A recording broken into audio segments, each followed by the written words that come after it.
Now, one of the tricks, if you like, that I use to clean these up, obviously this is now full of old grease that I want to get out, and it's a real pig to get out, but I have a sneaky trick. Yes.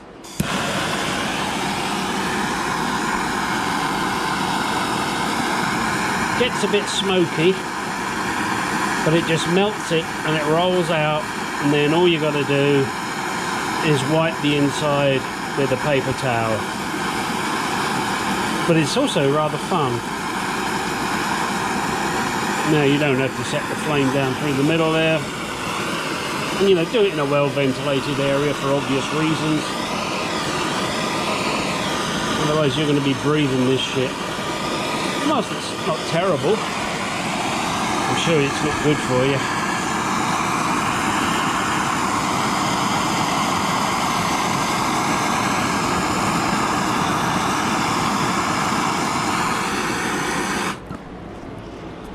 So we'll let that burn, melt it all out.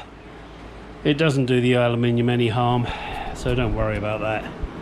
The heat's not that much. Besides, when you're putting the bearings in, it's a good idea to heat these up. You can freeze them, but this is kind of large to get in your freezer without the wife noticing. Wow, here we are, on to part 5. Yippee-ki-yay. No, Yippee-ki-yay. Ooh, what movie was that from? Starred Bruce Willis. Yippee-ki-yay. I think I know. Yeah, pretty sure I do. Oh, here we have the 2 hubs. Sunbathing. They want to get a good tan. I have just finished cleaning them in my parts washer and then rinsed them off with water. Just letting them dry out here now. Next task is to take them to the blaster. What I intend to do to show you guys is blast one of them and show you what it looks like blasted, and then compare it to the one that's not blasted. Just thought that might be interesting. Here we are, before and after. Before, after blasting. So I've cleaned this and blasted it, and it's looking pretty good. Probably about as good as it's gonna get. One thing I haven't mentioned that I will do is I will now spray this with a clear lacquer, probably like a semi-gloss, purely because I want it to try and hold the luster that it has. That's my theory. Now I may give this one more go in the blaster, just to, you know, like to get these last little pieces off, but it, you know, and these, because it was getting kind of hot out in my little blasting area, and I got to clean that out anyway before I put the bearing in there. And what are we doing in here? Yeah, same thing. There's just a few little minor areas where I want to attack it before I clear lacquer it, to make it as good as it gets, as they said in the Jack Nicholson film, as good as it gets. Don't tell me this is as good as it gets. So just a few minor details, and it'll make it look a darn sight better than this piece of shit here. And then we'll do the same with that one. Okay, let's get on and finish off these last little pieces. I'm working on these hubs and getting them clean. I then noticed this line here. Not good. Maybe it's only a partial. Let's have a look on the other side.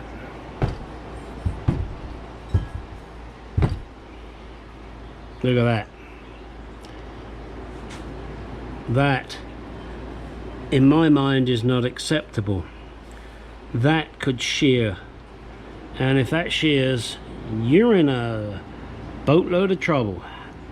I have contacted the customer and said, hey, guess what? And he has agreed with me, fortunately. This is junk. We need to get a replacement hub. which is a bit of a bugger because I've then got to go through the whole process of taking things out and cleaning them up again. But hey, I in all honesty, I could not allow this out of here.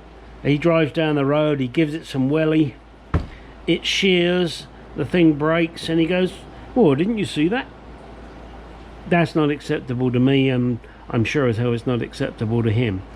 I do my best to cover the customer's ass. You know, shit sometimes happens, you know, things you can't see, but that one in my book is too fucking obvious. So I got to get a replacement hub carrier.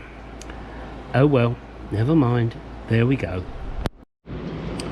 Well, this is the good hub carrier now.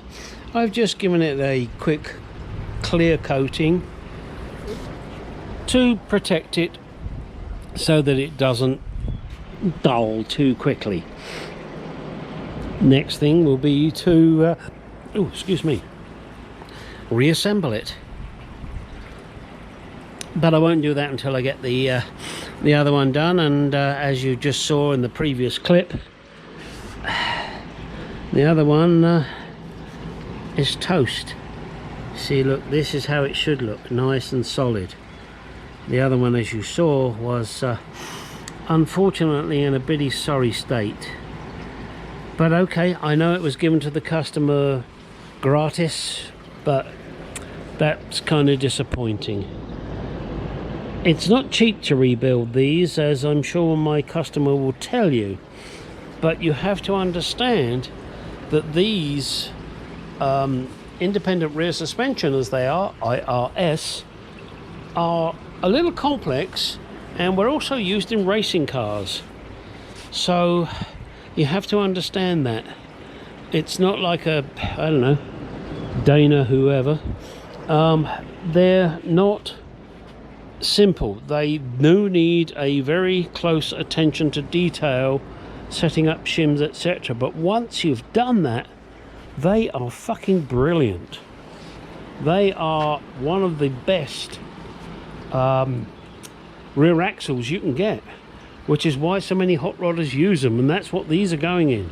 They're going in a hot rod, same as that baby over there. That's going to go in a hot rod. I haven't touched that one yet, and I'm not going to for probably a month or so, I would guess. But they are one of the best, and all you hot rodders out there, you have to appreciate that. But you also have to appreciate, you got to know what you're doing with it. Take your time, think about everything you're doing, get the right parts, don't fuck around. Otherwise you are going to cause yourself a whole shitload of problems. I've been working on these for years. Am I perfect? No, I am not perfect.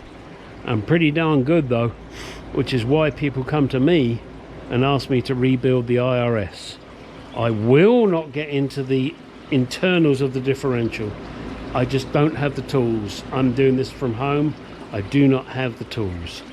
Those are special tools you need inside there, but I can get pretty much close to it. There you go. Sorry, my swamp cooler's gurgling away there. All right, I think I'm going to end this one here, and I'm going to push this out. I wasn't going to, but I will. I'm going to push this out for you guys, because I know a lot of you are following along and doing similar stuff, and you find it interesting, and I love doing it. So you know what's coming. Come on, get in the garage and do some shit. I asked this once before and never got a response from anybody. With my 600 and odd subscribers, I thought maybe at least to get one "no, fuck off, you idiot." How about some t-shirts with I don't know, a Jaguar Mark II on it, because that's my car, that says "get out in the garage and do some shit"? I haven't got a clue what they cost, but I'd investigate it if you guys are interested. But if you're not, you know, if I get one or two response, well, that ain't gonna work. But if I get a few, then shit, I'll look into it. What the hell, gotta have fun. All right guys, now get out in that garage and do some shit.